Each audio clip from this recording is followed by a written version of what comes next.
losing his mind. But that just came to me just now. But anyway, um, over the years, there's a whole lot of details about inappropriate relationships, and unlike R. Kelly in some way, all of Michael's have seemed to have been young boys, Mm. or up to a certain point, Right.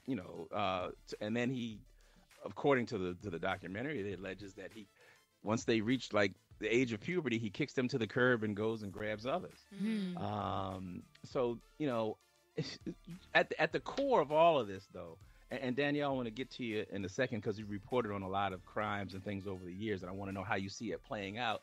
But part of what I'm noticing about this whole thing, whether it's R. Kelly, whether it's Jussie Smollett, whether it's Michael Jackson, no matter who it, whatever, Elvis Presley, anybody, is our preoccupation, our obsession with celebrity. Yes. At the core of all of this, that's what it is, because you've had parents, not only move. Let's put the kids thing aside for a second, but look at what the parents allowed to happen. I'm looking. I'm like, I know ain't gonna be no black children on this Michael Jackson story, because I know that they weren't gonna let their child go. They were like, you can go to Michael's house and play. You want what? Get into bed with him? Hell no. Your kid, I can see. No, but bring Lucifer's home. That's not. We take him up out of there, and we coming out of the house. I mean, it just wouldn't happen. I mean, and all, back to seriousness. No, we're not gonna. They're not gonna go out like that. But these parents were as thirsty, or more thirsty than the kids, because the kids were just in awe of an idol, that they liked and wanted to, dance like and be like, and all the things that he could show them. But at the same time, they were buying parents homes and cars and, all kinds of craziness. So, I don't know. But Danielle, what do you think? You reported on a lot of stuff over the years, a lot of crimes and all this. How do you see this thing playing out? I mean, of course, it's made worse by the fact that Michael's been dead now for, it's 2019, it's been 10 years. Mm-hmm. So people are like, on the one hand, they're like, well, how can you talk about somebody who's dead? Yeah. That's terrible. Why drag him through the mud? On the other hand, what if it's true? Mm-hmm. What do you do? Yeah. Yeah. So, interesting enough, I was 21 when Michael died.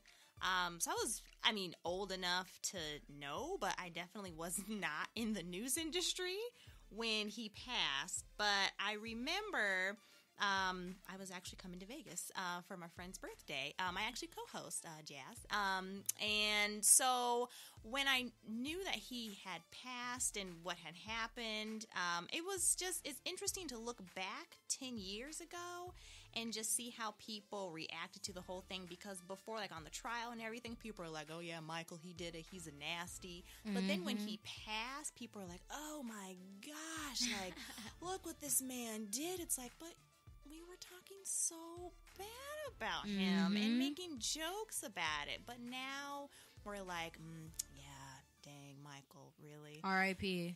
Right.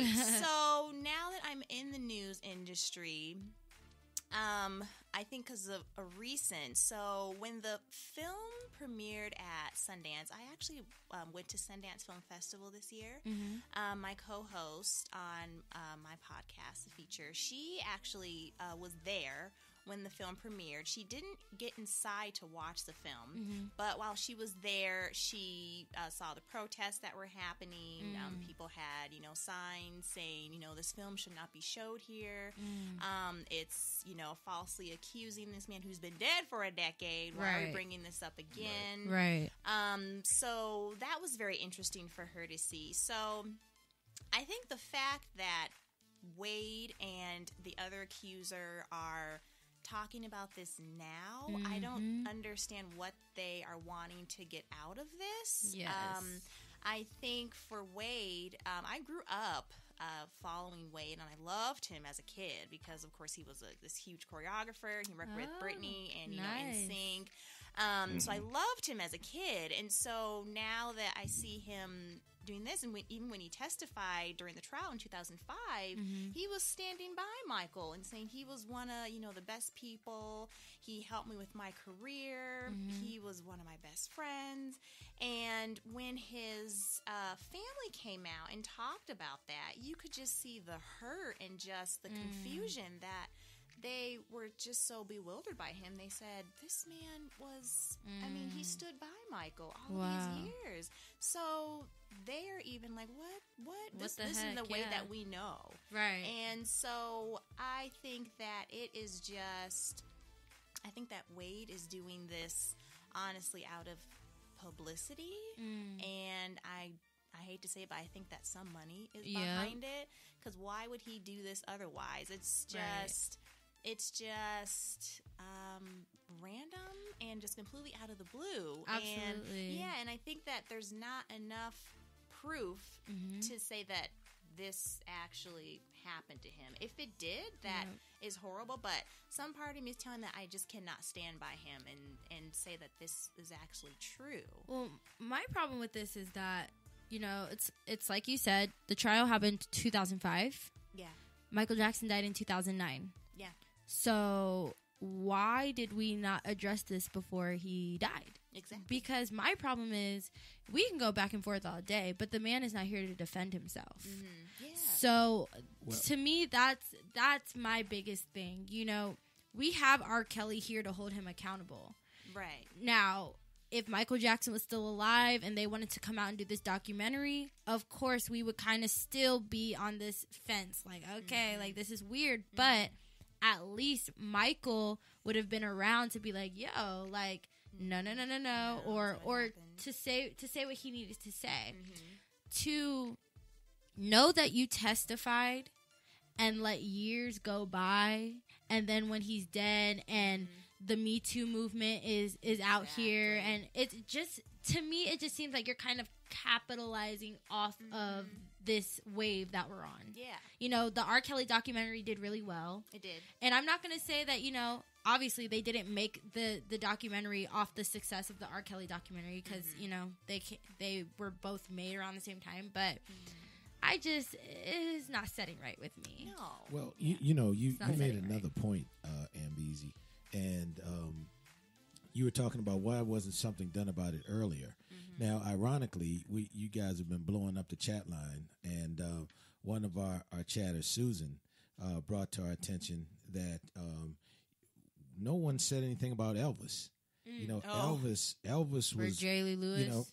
Priscilla was 14 years old when she got with Elvis, and yet everybody was like, "Oh man, Elvis is the king," and you see out here in Vegas, on every corner there's somebody dressed up like Elvis. Yep. The girl's father was an Air Force pilot, but again, I'm so enamored with stars and that whole Hollywood scene.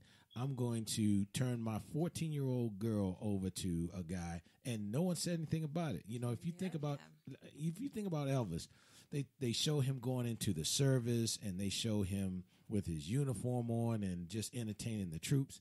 But this dude was hanging out with a 14-year-old girl, and so when you look at it, and I know everyone is really just dogging Mike, and two wrongs certainly don't make a right. Right. But certainly there was precedent before Mike was even born. Right. You know what I mean? Yeah. So, and getting back to Michael, we saw him at Disney years ago. Oh yeah. We saw him with some young white boys. And Macaulay Culkin. Right. Oh, and so, and we were out pretty late. I mean, when Disney was Disney, they used to close. They used to have hours on like Thursdays and Friday nights. You could stay in the park almost till the sun came up.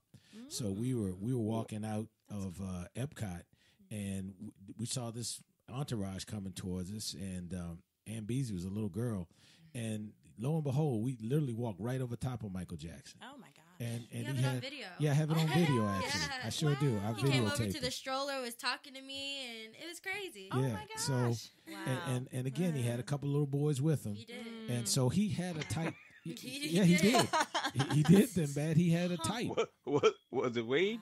Wow. I don't know, We man. don't know. But he had a Huh. couple little boys. Had a No, couple. Wade was too old by then. Yeah, he had a couple in his pocket. I mean, he just had, Okay, You know? but let's play devil's advocate really quick. I was Just getting ready to. I was getting ready just- to play devil's advocate. really quick. please do play it. Because one of the things that we know about Michael Jackson is that he had always suffered with the fact that he didn't have a childhood. Yeah. This man is grown and turned his home into an amusement park. I mean, like, you go to Neverland, you get on the train, you see Yeah. giraffes and all that, Yeah. And so he always, actually, now that I'm thinking about this, the parallels between him and R. Kelly are just kind of scary because because R. Kelly called himself the Pied Piper and Michael Jackson said that he was Peter Pan, but that's besides the Correct. point. Yeah.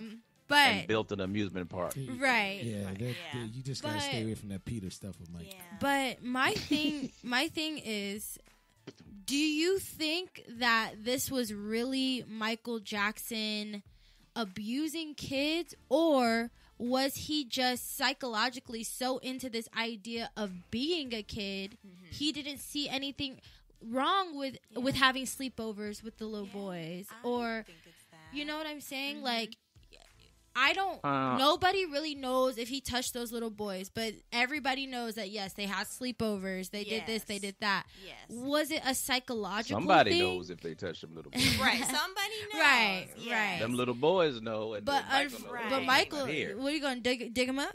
Oh, No, you can't dig them up. But You can't but dig 'em up. for the Hello. stuff that they had. Because we need a medium.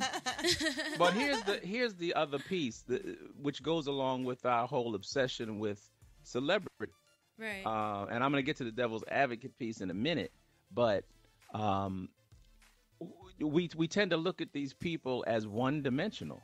We do. Yes. We tend to look at, why can't it be, like one of the things that I thought was kind of compelling as the documentary opened up, where Wade said, and I'm going to paraphrase because I can't remember everything, but he said, Michael Jackson, helped launch my career, was very supportive of me, was a great mentor, helped me out, with my business and all of this stuff, and he molested me. How come it has to be one dimensional? Why can't it be that, we aren't one dimensional? We're not we're different at different times, and we'd like to present that we're not, but when you're a celebrity, people want to.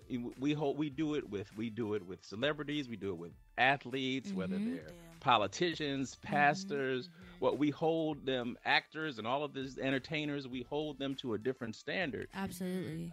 and they put their pants on one leg at a time, just like Just we like do. us. They Same as us. Yeah. right, but we give them this all this room To do so. to do something, and when we think that they're beyond this, and then now on the and we hold them to a higher standard than we hold ourselves. Yes. Which I think is kind of creates a huge amount of pressure. But again, that comes with the territory. So they they step out there and they this is what you get when you step out there. However, thinking it now in terms of the mind of and I don't know, I think we have been blessed enough not to have been victims of any type of molestation Right. or anything like that. So I don't know how that, how is it to live with that? How do you live with yourself when you know that you are keeping a secret that's so dark that should it ever see the light of day, it would destroy not only your life, but your family's life and everything else. And you hold it for as long as you can until such point that you can't hold it anymore. And both Wade and Jimmy Safechuck is the other guy. Yes. James. They are both married with their own children Right. who are now at a young age. And then, you say what you want when you're young and by yourself, you're not responsible for anybody. It's one thing. But then when you have a life, when you have a heart beating outside of your body, which anyone who has a child will be able to tell you that is what it's like. I didn't really know what I really believed until I started teaching my children, because there are things that I learned growing up that that my parents told me. I'm like, I ain't saying that to my children, I'm not, because the times are different. and people give you the benefit of their experience. Your parents aren't telling you, quote, anything wrong, but it's what was real and what was true to them. So I don't know. And these cats, I'm thankful that I've not been molested, so I don't know what it's like to live